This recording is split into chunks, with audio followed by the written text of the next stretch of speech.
Alam mo, may mga tao na kung magmahal ay todo bigay, na halos aabot na sa punto na pati sarili nila ay nakakalimutan na nila.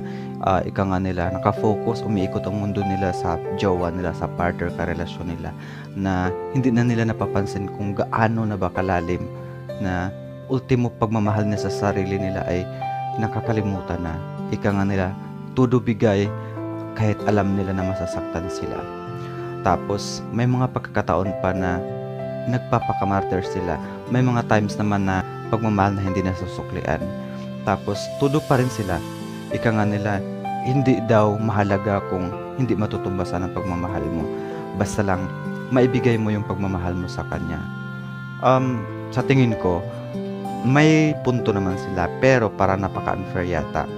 Tapos may mga times din na kahit sinasaktan na sila, mapapaisip tayo, bakit nandun pa rin sila, dumidikit pa rin, hindi pa rin nila magawang bumitaw? Ano kaya ang paninindigan na nasa utak nila or sa pagkatao nila? Ano kaya ang prinsipyo na pinanghahawakan nila?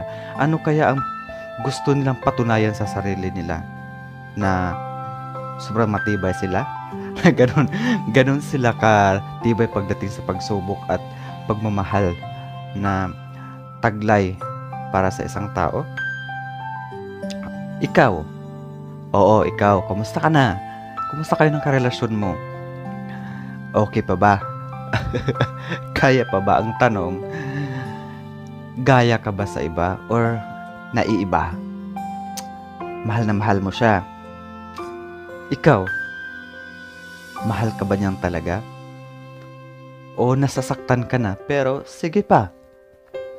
Sabi niya, ikaw lang at wala nang iba. Ngunit, pag di kayo magkasama, ay masaya siyang nakikipaglandian sa iba. Alam mo ba ang pakiramdam ng niluloko? Pero kunyari ay wala kang nakikita. Yung sobrang sakit na, ngunit pinilit mo pa rin ngitian siya. Kaya mo pa ba? Kunting kapit pa? Sa haba ng panahon pinagsamahan niyo at pinagsaluhan yung dalawa, maraming pagkakataong niloko kanya.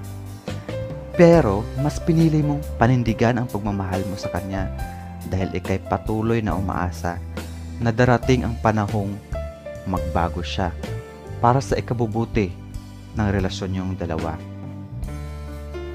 Sa mga panahong todo react siya sa post ng iba, ngunit sa post mo ay tila walang nakikita. Gaano kasakit sa feeling?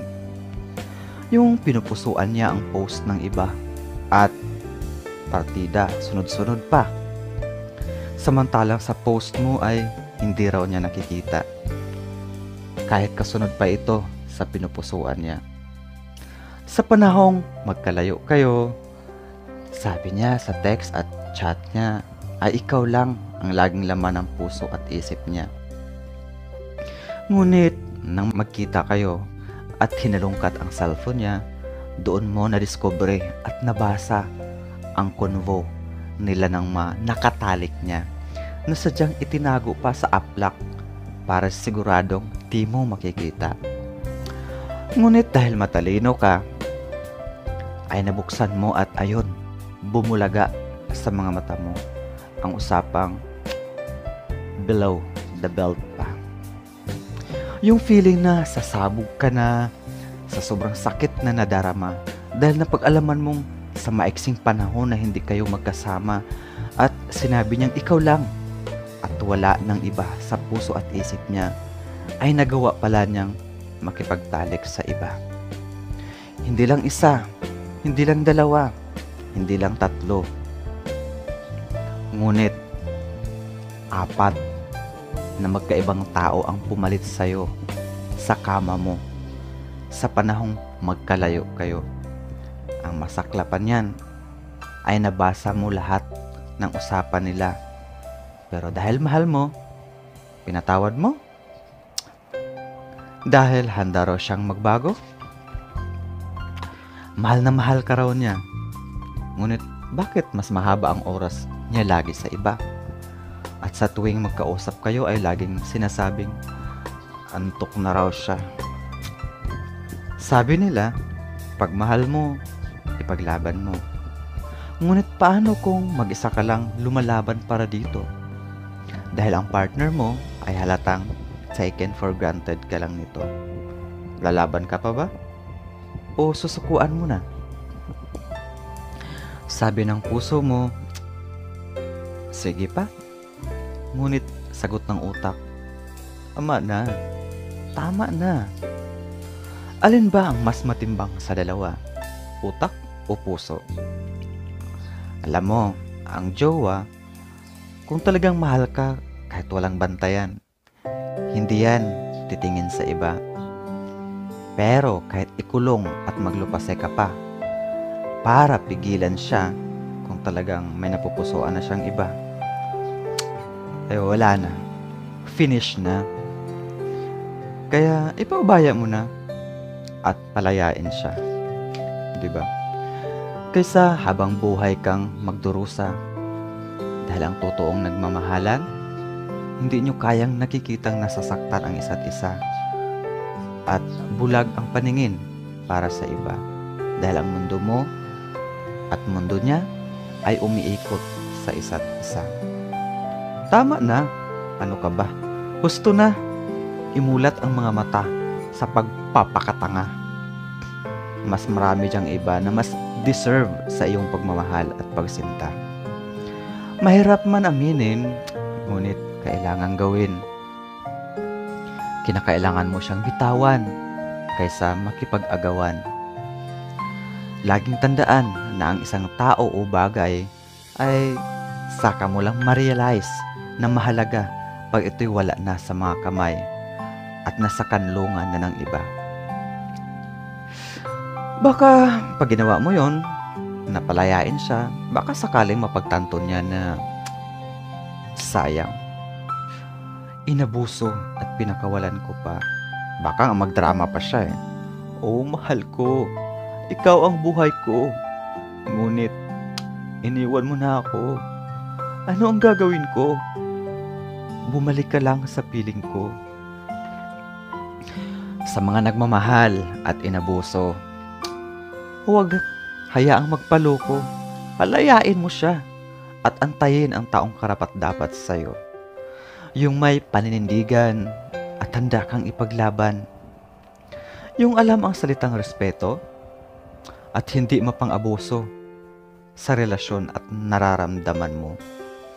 Pumili ka ng tao na kahit nakatalikod ka, ay laging sayo ang puso at isip niya. Yung hindi ka sasaktan, yung walang ibang hangad kundi ang paligayahin ka at patatawanin ka. Ano? Ba't ka tulala? Lagi ka na lang bang ganyan? Tulala? Hey! You deserve to be happy. Kaya hanapin mo ang taong buo kong umibig at hindi pabebe. Kaya huwag na itali ang sarili sa taong hindi naman ikaw ang priority. Diba? Laging tandaan, sa umpisa mahirap yan. Pero, believe me, from time to time, na iwaksi mo siya sa iyong isipan, darating din ang panahon na masasabi mong, ang tanga ko pala, no? Sa haba-haba ng panahon, nagtiis ako, pero kaya ko naman pala siyang bitawan. Kung mawawala man siya sa buhay mo, ika nga nila, may aalis kasi nga may much better na darating sa buhay mo. Laging tandaan, bilog ang mundo. Kaya wag mong hayaan na laging ikaw lang ang nasasaktan. Hindi naman sa manakit tayo ng iba, pero ipamulat natin sa kanilang mga mata na we deserve to be happy, na hindi lang sila ang kaya nating mahalin, kundi marami pa dyan, nakapila pa nga, di ba? Nagaantay lang kung kailan ka magiging masaya para sa sarili mo at magiging available ka. Kaya huwag kalimutan, bago ka magmahal ng iba, mahalin mo muna ang sarili mo para siguradong mala fairy tale come true. Diba? Matutong ngumiti, tumawa, kahit punong-puno ka ng problema. Dahil ang totoong matapang, umiyak ka lang. Kinabukasan, okay na. Piliting ngumiti kahit mahirap. Believe me, after few days, few weeks, few months, maginhawa na ang buhay mo. Hindi kagaya ng iba na martir sa pag-ibig nila.